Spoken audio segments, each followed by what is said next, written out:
Welcome back, guys. I'm at the cabin today and gonna get some stuff for supper tonight. So let's go on a forage on the property around the cabin and see what we can find.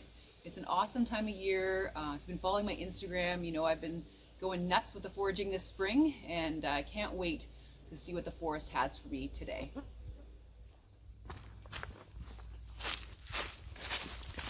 Oh, let's head out on the trail. Everything is so green. It's so amazing right now. Just gonna show you I'm bringing my little basket with me today, so won't be using my little mesh bag today. I'll be using a really nice basket. That basket was actually made in Africa, so that's kind of cool. So on the hike today we'll be looking for, you know, medicinals, mushrooms, just wild edibles in general. So pretty excited. Everything's looking so lush. We had a very damp spring. We still have a very damp and cool spring right now. So mushroom foraging has been awesome, as I predicted. The bugs are thick. Oh my goodness. I've got Pi Active on right now because the black flies are just swarming me. It's dreadful. But oh well, what can you do? That's life in the woods. So I guess I'll just have to deal with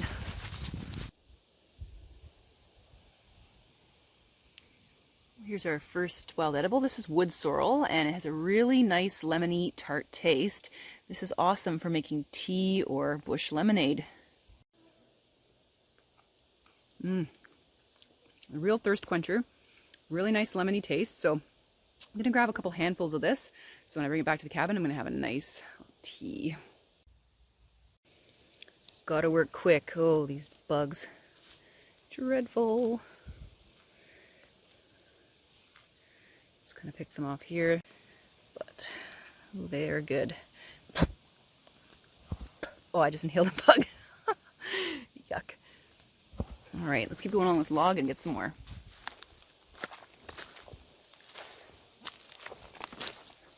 The wood sorrel is great to find. These damp old logs down in this beautiful cedar swamp. Oh, the bugs are thick. Ooh-wee. All right, got a handful or so in there. You can also pop them on a salad. I guess that'd be pretty good too. Take a peek down here at the forest floor, and we have some wild violets. Wild violets are edible.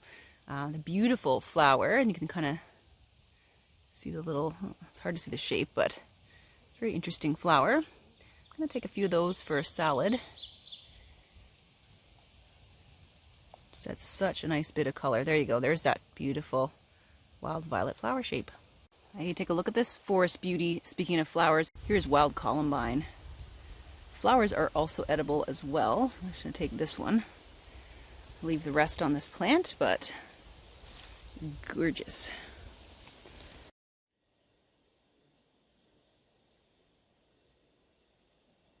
All right, just coming up into an area of more deciduous trees, and look what I found. Some nice dryad saddle. So some guys over here as well. Ooh, perfect. Those are some nice young ones. That's what you want. You want to make sure they're kind of like the size of your fist. Not too buggy. So I'm going to basically take these guys right here. They'll be nice to fry up.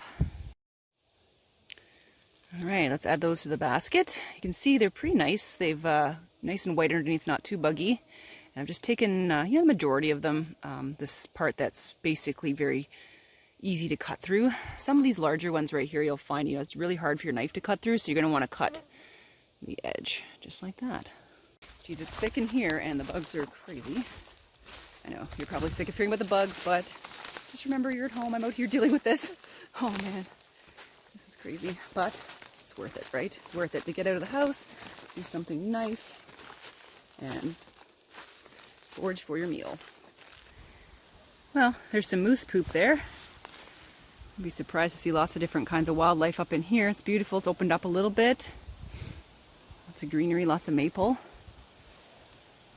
No luck with the morels right now, but we'll just keep looking around. Then I'm going to go check on my spring oysters. This part of the woods here, I want to show you this tree. It's called the leatherwood tree. And what's really cool about this is great for survival uses, because just look at this. You could like bend these branches around and they will not break. They're excellent for making cordage. You can see you just twist them right around and they just snap back into place. So there's a good tree, a little shrub rather, to know in these kind of woods. It's great for cordage. You can just tie this stuff in a knot. It holds really well. Very, very strong branches.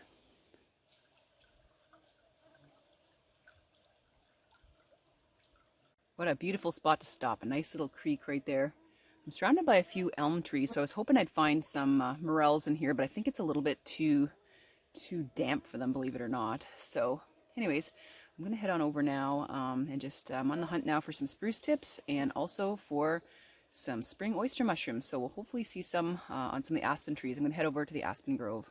Further down by the water, you can see here's some horsetail. It's fairly young. Horsetail is really high in silica, and a lot of people use it to, you know, clean their skin, you know, make kind of a bit of a rinse out of it. You can also dry it nicely to make some tea. So let's gather a little bit of horsetail. These are fairly young. I mean, we want to forage them when they're nice and green and, you know, those leaves are pretty straight out or pointing upward. If they point down, the medicinal aspect of them isn't as strong. See these little whirly leaves that kind of come out of them. I'm going to look out here and see if I can check out some cattail. Here's the cattail, and it's very young, nice green leaves. All parts of the cattail are edible, including the roots. And of course, once they get the little seed heads on them there, you can eat those like corn on the cob. Pretty neat. There we go. See if we can pull out some of those. Perfect. Let's get some cattail. Nice fresh stalks there, nice and juicy. Kind of remind me a bit like, I don't know, celery, kind of a very sweet smell to them. Well, it's not a good time to realize I dropped my knife, foraging knife. And so I gotta go back to the woods and follow it. I know it's kind of where I left it. I think I just sort of put it down. So I really didn't want to have to go back to this area, but gotta go find the knife. Hopefully I can find it. This is not what I wanted to be doing. I want to be out continuing my foraging, but I guess when you lose your equipment, you gotta go back to find it. I have a little lanyard on it, and I should have secured it to my pants or something like that. Didn't do that, so now I'm paying the price. Oh geez, some fresh bear poop. It's glistening, great. I'm gonna be my bear spray today. Probably some bears up in here. I'll just have to be careful, keep my wits about me. Just want to show you my way to find the knife. These are old puffball mushrooms, like old Lycopterodon perlatum. So I'm gonna mark this on my GPS. Lycopterodon perlatum are edible, not now, but in the fall they come up like white little puffballs, and you guys saw that on my mushroom foray video last fall. So this log looks like it is full of them. This is what they look like when they've gone to spore. You know, they just burst open and all the spores pop out there, that dust. So we'll record that in the GPS and come back in the fall. Well, I'm looking out today. Look at that, a gorgeous red-belted polypore. There appears to be a few coming up on this tree, all the way up this dead tree. Like a beautiful specimen. These are medicinal mushrooms as well. Well, I found some oysters looking for my knife. I never did find it, but take a look at these. Beautiful. Oh yeah, beautiful oyster mushrooms. Unfortunately, they've got those little beetles in them. I had them in there last year. These ones are pretty old. I'm not going to eat them, but I know where some others are. How exciting. Yay, spring oyster mushrooms. Found some. These ones, like I said, they're pretty bug-riddled and they've been out a while and a little chewed up. So we'll just leave these to continue decomposing this hardwood here. Wonderful. Let's have a little smell of them. These ones smell faintly of anise or licorice. So these ones are aspen oysters. How cool is that? Too bad they're a little bit chewed up, but I'll keep looking. I know they're out and I've got another spot I'll check out too, but yay, we found some spring oysters. Just found some more fresh dryads, some little ones too, so I'm going to take those. Got some more oysters too, so this is awesome. We have a feast tonight, everybody. Since I don't have my regular knife, I'm going to have to use my Leatherman. Just picked this new one up a little while ago. Take a look at that. This is the Leatherman, what's the brand? Oh, the Leatherman Signal. So it's got lots of different things in it there. These are pretty young ones, so I'm just going to kind of cut them off right here at the base. that. And then this guy, we're gonna go take right off. See, it's just cutting through like butter. This is what you want. Not old and leathery like some of them can get.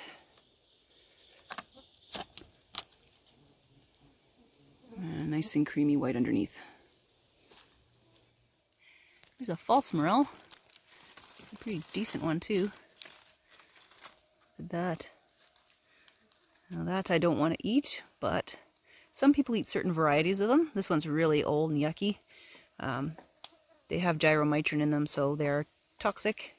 Some more so than others, so we'll just leave that to decompose. Woohoo! I found it. There we go. Yeah. That would have been pretty sad to lose that. Knew it was going to be around here. All right. Let's march on. Aha, here we have some fresh spruce tips. Yum. You know I like to make things with spruce tips. One of my friends, Birch, she made spruce tip cookies. Sounds good.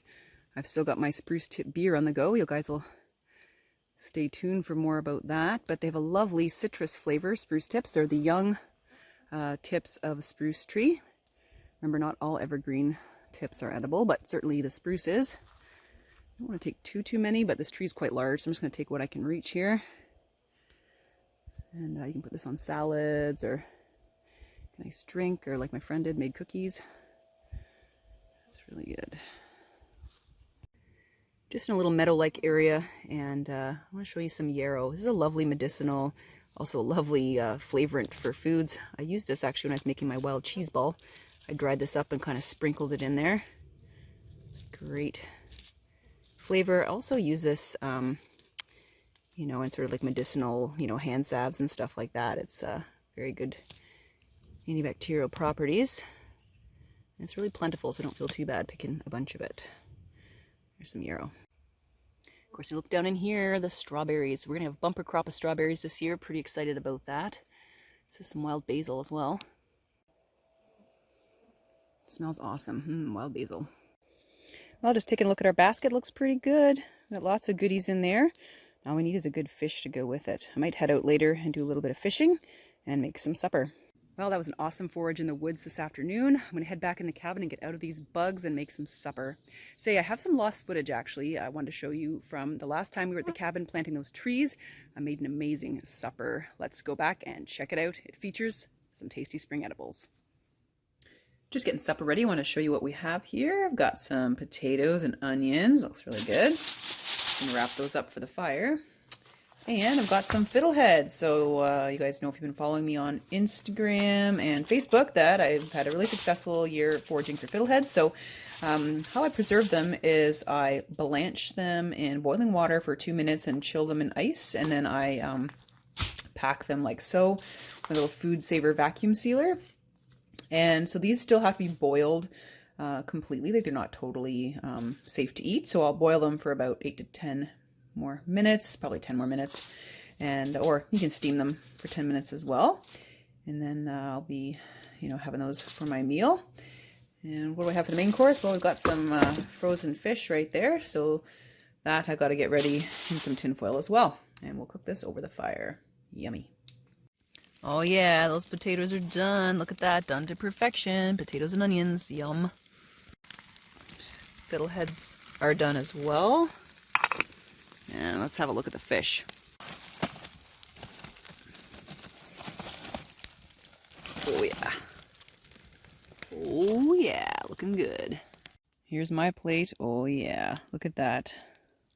Done to perfection, nothing's overdone. Ooh, it's so good. Let's give it a try. Spring feast. Man, after a long day planting trees, excellent. So good. And this is gonna be really filling with the potatoes. Can't wait to get my own potatoes here in the ground. Probably another couple weeks I'll get them in. Not burnt, done to perfection.